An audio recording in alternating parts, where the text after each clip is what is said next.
بسم اللہ الرحمن الرحیم۔ اللهم صل على سيدنا ومولانا محمد افضل صلواتك بعدد معلوماتك وبارك وسلم وصل عليه۔ بسم اللہ الرحمن الرحیم۔ عزیز طلباء کرام، امید ہے کہ انشاءاللہ العزیز آپ سب خیر و عافیت کے ساتھ ہوں گے۔ جامع السنن الترمذی جلد ثانی، ابواب الطب عن رسول اللہ صلی اللہ علیہ وسلم کے ایک اور درس کے ساتھ اللہ جل شانہ کے فضل و کرم سے آپ حضرات کی خدمت میں حاضر ہونے کا موقع ملا۔ بحمد اللہ تعالی آج ہمارا سبق نمبر 101 ہے، تو بڑھتے ہیں اپنے سبق کی طرف۔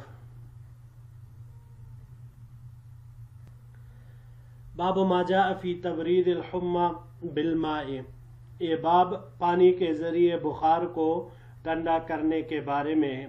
وبه قال حدثنا حناد قال حدثنا ابو الاحوص عن سعید بن مسروق عن عبایۃ بن رفاعۃ عن جده رافع بن خدیج عن النبی صلی اللہ علیہ وسلم قال الحمى فور من النار فابردوها یا فابردوها بالماء۔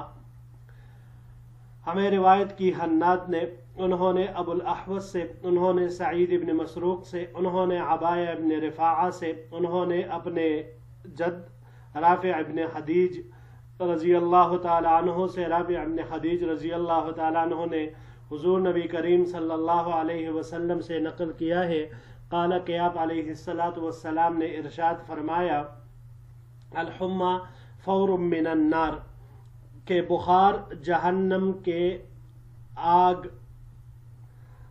کے تیز اثر سے ہے۔ فَأَبْرَدُوهَا بِالْمَاءِ، اس کو آپ فَأَبْرَدُوهَا مجرد سے اور فَأَبْرِدُوهَا را کے زیر کے ساتھ مزید دونوں سے پڑھ سکتے ہیں۔ فَأَبْرَدُوهَا بِالْمَاء، اگر ابردو کرے تو اس کو پانی کے ذریعے ٹھنڈا کرو۔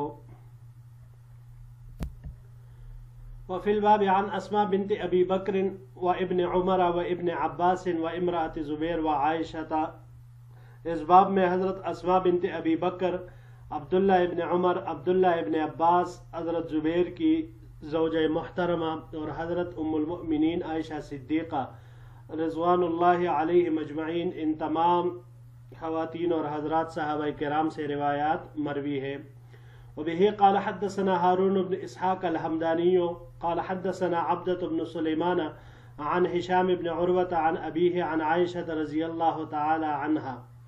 ہمیں روایت کی ہارون ابن اسحاق حمدانی نے، انہوں نے عبدة بن سلیمان سے، انہوں نے ہشام ابن عروہ سے، انہوں نے اپنے والد مکرم سے، اور انہوں نے حضرت عائشہ رضی اللہ تعالی عنہا سے۔ حضرت ام المؤمنین عائشہ صدیقہ رضی اللہ تعالی عنہ فرماتی ہے ان رسول اللہ صلی اللہ علیہ وسلم قال، کہ حضور نبی کریم صلی اللہ علیہ وسلم نے ارشاد فرمایا ان الحمى من فیح جہنم فابردوها بالماء، کہ بخار یہ جہنم کے آگ کی تیزی ہے، لہذا اسے پانی کے ذریعے سے ٹھنڈا کرو۔ وبه قال حدثنا هارون بن اسحاق قال حدثنا عبدة عن هشام بن عروة عن فاطمة بنت المنذر عن اسماء بنت ابی بکر عن النبی صلی اللہ علیہ وسلم نحوه۔ اسی طرح میں روایت کی ہارون بن اسحاق نے، انہوں نے عبدہ سے، انہوں نے ہشام بن عروہ سے، انہوں نے فاطمہ بنت المنذر سے، انہوں نے حضرت اسماء بنت ابی بکر رضی اللہ تعالی عنہما سے، اور انہوں نے حضور نبی کریم صلی اللہ علیہ وسلم سے اسی طرح کی روایت نقل کی۔ وفی حدیث اسماء کلام اکثر من ھذا، اور حضرت اسماء رضی اللہ تعالیٰ عنہ کی روایت میں کلام ہے اس روایت سے بھی زیادہ۔ وکلا الحدیثین صحیح، اور دونوں حدیثیں وہ صحیح ہے۔ اگلی روایت کی طرف بڑھتے ہیں جی۔ وبه قال حدثنا محمد بن بشار قال حدثنا ابو عامر العقدي قال حدثنا ابراہیم بن اسماعیل بن ابی حبیبۃ عن داود بن حسین عن عکرمۃ عن ابن عباس رضی اللہ تعالی عنہما۔ ہمیں روایت کی محمد بن بشار نے، انہوں نے ابو عامر العقدی سے، انہوں نے ابراہیم بن اسماعیل بن ابی حبیبہ سے،